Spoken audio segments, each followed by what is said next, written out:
ఒక్కసారి కొమ్మూరి గోల్డ్ కి కాల్ చేయండి. తాకట్లో ఉన్న మీ బంగారాన్ని విడిపించి మార్కెట్ ప్రైస్ కి వాళ్ళు కొనుక్కుని మిగతా డబ్బులు మీకు ఇచ్చేస్తారు. హలో అండి, అందరికీ నమస్కారం.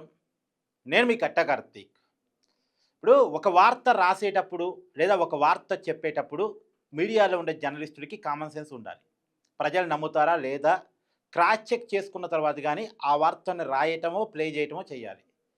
సరే, ఏదో యూట్యూబ్ ఛానల్, ఏదో వెబ్సైటు అంటే సరే వాళ్ళు కొంత ఫేక్ వార్తల మీద ఆధారపడి ఉంటారు కదా, పోనీలే అనుకోవచ్చు. కానీ ఒక న్యూస్ పేపర్కి, ఒక న్యూస్ ఛానల్కి ఎంత క్రెడిబిలిటీ ఉంటుంది? ఒక వార్త రాస్తున్నప్పుడు, ఒక వార్త ప్లే చేస్తున్నప్పుడు వాళ్ళు ఎంత ఆలోచించాలి? కానీ ఏమాత్రం కామన్ సెన్స్ లేకుండా, ఏమాత్రం ఆలోచన లేకుండా జనం నమ్ముతారా లేదా అనేది రియాలిటీలో గమనించకుండా వార్త రాస్తే ఇలా ఉంటుంది. ఇలా సాక్షి పేపర్లో వచ్చిన ఒక వార్త చూడండి.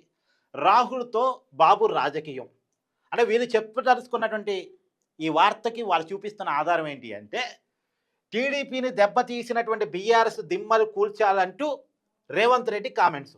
మొన్న ఖమ్మంలో జరిగిన కాంగ్రెస్ సభలో కామెంట్ చేశాడు కదా, దాన్ని చూపిస్తూ వీళ్ళు ఈ వార్త రాశారు. ఎవరో రాజకీయ వర్గాలు, రాజకీయ విశ్లేషకులు అనుకుంటున్నారట. ఎవరు ఆ రాజకీయ విశ్లేషకులు నాకైతే తెలియదు. ఏ అయితే ఒక బొమ్మని క్రియేట్ చేశారు, ఏ అయితే ఒక బొమ్మని క్రియేట్ చేసి ఒక వార్త రాశారు, ఏ అయితే బాగానే క్రియేట్ చేశారు. చంద్రబాబు నాయుడిని, రాహుల్ గాంధీని మధ్యలో రేవంత్ రెడ్డిని పెట్టి ఒక బొమ్మ క్రియేట్ చేశారు. సరే, ఏదివే ఈ వార్త నమ్మటానికి ఏమాత్రమన్న అవకాశం ఉందా? అసలు మొన్న రేవంత్ రెడ్డి గారు మాట్లాడారు కదా, రేవంత్ రెడ్డి గారు మాట్లాడినటువంటి సమయము, సందర్భము, ప్రదేశము ఏమిటి? సమయం, సందర్భం ఏంటి? మున్సిపల్ ఎన్నికలు జరుగుతున్నాయి. ప్రదేశం ఏంటి? పాలేరు డివిజన్, ఖమ్మం మున్సిపాలిటీ పక్కనే ఉంటుంది. ఖమ్మం మున్సిపాలిటీ పక్కనే సభ పెట్టారు. అక్కడ ఆ సభ పెట్టడానికి ఉన్న ఉద్దేశం కూడా ఖమ్మం మున్సిపాలిటీని గెలవాలనే. అది ఖమ్మం మున్సిపాలిటీ ఎన్నికల ప్రచారమే. ఆ రోజు ఎన్టీఆర్ గారు వర్ధంతి. ఎన్టీఆర్ అంటే రేవంత్ రెడ్డికి ఇష్టం. ఎన్టీఆర్ అంటే రేవంత్ రెడ్డికి ఇష్టం. ఎందుకంటే టీడీపీలో ఎదిగిన వ్యక్తి కదా. చంద్రబాబు నాయుడు అంటే ఇష్టం, ఎన్టీఆర్ అంటే ఇష్టం, టీడీపీ అంటే ఇష్టం. ఎవరూ కాదని నేను సత్యం అది. రేవంత్ రెడ్డికి చంద్రబాబు నాయుడు అన్న, ఎన్టీఆర్ అన్న, టీడీపీ అన్న ఇష్టమే. టీడీపీలోనే రాజకీయ నాయకుడు ఎదిగాడు, టీడీపీ స్కూలింగ్లోనే ఎదిగాడు. అందరికీ తెలిసిన వాస్తవం అది. 2014లో టీడీపీ ఎమ్మెల్యే. కాకపోతే ఆ రోజు టీడీపీ ఎమ్మెల్యేలు అందరినీ బీఆర్ఎస్ తన పార్టీలో చేర్చుకుంది. చంద్రబాబు నాయుడు ఏమో ఆంధ్రప్రదేశ్ ముఖ్యమంత్రిగా ఆంధ్రప్రదేశ్ రాజకీయాలకే పరిమితమయ్యారు. అప్పుడున్నటువంటి ప్రత్యేక పరిస్థితుల్లో టీడీపీ ప్లాట్ఫామ్ మీద ఉండి బీఆర్ఎస్ని, అప్పటి టీఆర్ఎస్ని, కేసీఆర్ కుటుంబాన్ని ఎదుర్కోలేనని గమనించినటువంటి రేవంత్ రెడ్డి చంద్రబాబు నాయుడికి చెప్పి, టీడీపీకి చెప్పి, వాళ్ళ పార్టీ అధిష్టానాన్ని ఒప్పించుకొని పార్టీకి రాజీనామా చేసి, పార్టీ మీద ఎలాంటి విమర్శలు చేయకుండా, పైగా పార్టీకి థ్యాంక్స్ చెప్పి, నన్ను నాయకుడిగా తయారు చేసింది టీడీపీనే, నేను కేవలం టీఆర్ఎస్ని ఎదుర్కోవటానికి ఆయన సెంటిమెంట్ రాజకీయం చేస్తున్నాడు కాబట్టి ఈ స్టేజ్ మీద ఉండి నేను కేసీఆర్ని ఎదుర్కోలేను కాబట్టి నేను కాంగ్రెస్లోకి వెళ్తున్నాను అని చెప్పి పద్ధతిగా కాంగ్రెస్లోకి వెళ్ళి తనను తాను అక్కడ ఆ వేదిక మీద నుంచి కూడా ప్రూవ్ చేసుకుని ఇలా ముఖ్యమంత్రి అయ్యారు. ఎప్పటికీ రేవంత్ రెడ్డికి చంద్రబాబు అంటే ఇష్టమే, టీడీపీ అంటే ఇష్టమే, ఎన్టీఆర్ అంటే ఇష్టమే. చాలాసార్లు చెప్పారు ఆ మాట. నేను అక్కడ ఎదిగొచ్చాను, ఆ ఇంట్లో నేను కొన్నాళ్ళు ఉన్నాను, ఆ ఇంటి నేను ఎలా తిడతాను అని రేవంత్ రెడ్డి గారు చాలాసార్లు చెప్పారు. అయితే ఇక్కడ ఖమ్మంలో జరిగినటువంటి సభలో రేవంత్ రెడ్డి గారు ఆ మాట మాట్లాడడానికి ఉన్న కారణం ఏంటంటే, ఆ రోజు ఎన్టీఆర్ గారు వర్ధంతి. అక్కడ చాలామంది టీడీపీ కార్యకర్తలు రేవంత్ రెడ్డి గారు వచ్చారని టీడీపీ జెండాలు పట్టుకుని వచ్చారు. టీడీపీ కార్యకర్తలకి రేవంత్ రెడ్డి గారు అంటే ఇష్టం, రేవంత్ రెడ్డి గారికి టీడీపీ అంటే ఇష్టం.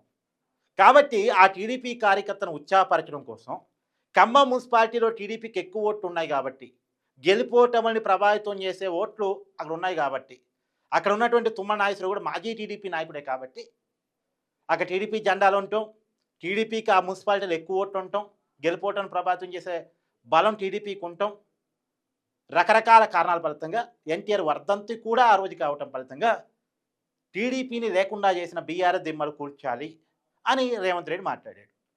చిన్న పిల్లవాడిని అడిగినా చెప్తారు దీన్ని. చిన్న పిల్లవాడిని అడిగినా చెప్తారు రేవంత్ రెడ్డి టీడీపీ గురించి పోడుతాడా, తిడతాడంటే పోడుతాడు. దానికి రాహుల్ గాంధీకి ఏం సంబంధం? రాహుల్ గాంధీకి ఏమన్నా అది చెప్పుంటాడే, యాదృచ్ఛికంగా ఆ క్షణంలో ఆ మాట అన్నాడు. కాకపోతే ఇక రాహుల్ గాంధీతోటి చంద్రబాబు నాయుడు లింక్ పెడుతూ మాట్లాడే ప్రయత్నం చేస్తున్నారు. నిజానికి చంద్రబాబు నాయుడు ఎన్డీఏ కూటమిలో కీ రోల్. ఇవాళ దేశాన్ని ఎన్డీఏ కూటమి గత దశాబ్దానికి పైగా పరిపాలిస్తుంది. మోడీ, అమిత్ షా దేశానికి కీ రోల్గా ఉన్నారు. చక్రం తిప్పేది వాళ్ళే. ఆ ఎన్డీఏ కూటమిలో చంద్రబాబు నాయుడు కీ రోల్గా ఉన్నాడు. ఇవాళ సెకండ్ లార్జెస్ట్ పార్టీగా ఎన్డీఏ కూటమిలో ఉన్నాడు. చంద్రబాబు నాయుడికి ఎన్డీఏ కూటమి గౌరవిస్తుంది. అందుకనే పదే పదే ఆంధ్రప్రదేశ్ మోడీ వస్తున్నారు. అమరావతి పునర్నిర్మాణ పనులకు శంకుస్థాపన చేసింది మోడీయే. యోగా దినోత్సవం అంటే మోడీ వచ్చిపోయారు. అలా రకరకాల సందర్భాల్లో మోడీ వస్తున్నారు, పెట్టుబడులకి ఓపెనింగ్ చేస్తున్నారు, వెళ్తున్నారు. వాళ్ళ మధ్య సంబంధాలు చాలా బాగున్నాయి. ఎన్డీఏ కూటమిలో చంద్రబాబు కీ రోల్. మరి రాహుల్ గాంధీ దగ్గర ఏముందని రాహుల్ గాంధీతో చంద్రబాబు నాయుడు రాజకీయం నడుపుతాడు? రాహుల్ గాంధీ ఇవాళ దేశంలో చక్రం తిప్పలేకపోతున్న నాయకుడు. కాంగ్రెస్ పార్టీ ఏ రాష్ట్రంలో ఎన్నికలు జరిగినా బోల్తా పడుతూ ఉంది, ఓటమికి గురవుతోంది. ఇప్పుడు కాంగ్రెస్ పార్టీకి ఒక అవ్వ ఉంది, రేపు కాంగ్రెస్ అధికారంలో రాబోతుంది, అందుకని చంద్రబాబు నాయుడు అటు కూడా ఆలోచిస్తున్నాడు అంటే ఎవరైనా నమ్మడానికి అవకాశం ఉంటుంది. అసలు రాహుల్ గాంధీకి ఆ పరిస్థితి లేదు, కాంగ్రెస్కి ఆ పరిస్థితి లేదు. వాళ్ళ చెతకలబడ్డ పార్టీ, హస్తరేఖలు మారిపోయిన పార్టీ వాళ్ళది, హస్తరేఖలు చెరిగిపోయిన పార్టీ వాళ్ళది. ప్రస్తుతం వాళ్ళకున్న పొజిషన్ అది. అలాంటి పరిస్థితుల్లో రాహుల్ గాంధీతో చంద్రబాబు నాయుడు ఏం రిలేషన్ మెయింటైన్ చేస్తాడు? రాహుల్ గాంధీ దగ్గర ఏ పవర్ ఉందని మెయింటైన్ చేస్తాడు సంబంధాలు? మహా అయితే జగన్మోహన్ రెడ్డి మెయింటైన్ చేయడానికి అవకాశం ఉంది. ఎందుకంటే జగన్మోహన్ రెడ్డి ఎక్కువగా ఇరాంకా ప్యాలెస్లో బెంగళూరులో ఉంటున్నాడు. కర్ణాటక రాష్ట్రంలో కాంగ్రెస్ పార్టీ అధికారంలో ఉంది. ఆయన ఆస్తులు, వ్యాపారాలు బెంగళూరు కేంద్రంగా ఉన్నాయి. అక్కడ కాంగ్రెస్తో, డీకే శివకుమార్తో, సిద్ధరామయ్యతో లైజనింగు, లాబింగు చేసుకునేటువంటి పరిస్థితి జగన్మోహన్ రెడ్డికి ఉంటుంది. అందుకని రాహుల్ గాంధీతో ఏమైనా సంబంధాలు మెయింటైన్ చేస్తున్నాడేమో. రెండోది, ఎన్డీఏ కూటమిలో చంద్రబాబు నాయుడు ఉన్నాడు కాబట్టి రేపు ఏదో కేసులో జగన్మోహన్ రెడ్డిని అరెస్ట్ చేయించినా దేశంలో మాట్లాడడానికి ఏదో ఒక రాజకీయ పార్టీ, మద్దతు జరపడానికి ఏదో రాజకీయ పార్టీ కావాలి. కాబట్టి చంద్రబాబు నాయుడు ఉన్నటువంటి ఎన్డీఏ కూటమికి వ్యతిరేకమైన కూటమి అయినటువంటి ఇండియా కూటమి నాయకులతో ఏమైనా జగన్మోహన్ రెడ్డికి ఏమైనా సంబంధాలు ఉంటే ఉండొచ్చు కాక. అలా రాస్తే ఎవడో నమ్ముతాడు.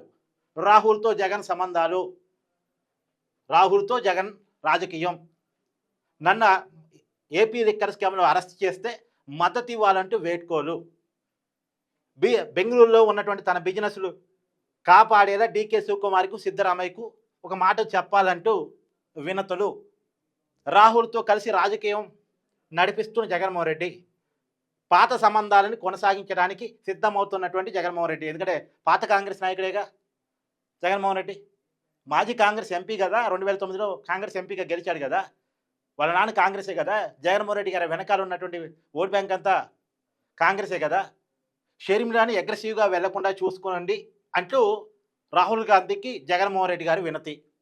ఇలా ఏమైనా వార్త రాస్తే నమ్ముతారు, నమ్మటానికి అవకాశం ఉంటుంది. ఎన్డీఏ కూటమిలో కీ రోల్గా ఉన్నటువంటి చంద్రబాబు నాయుడు రాహుల్ గాంధీతో సంబంధాలు మెయింటైన్ చేస్తున్నారంటే ఎవరు నమ్ముతారు? సో మీ అభిప్రాయాన్ని కూడా కామెంట్ రూపంలో తెలియజేయండి. Thank you.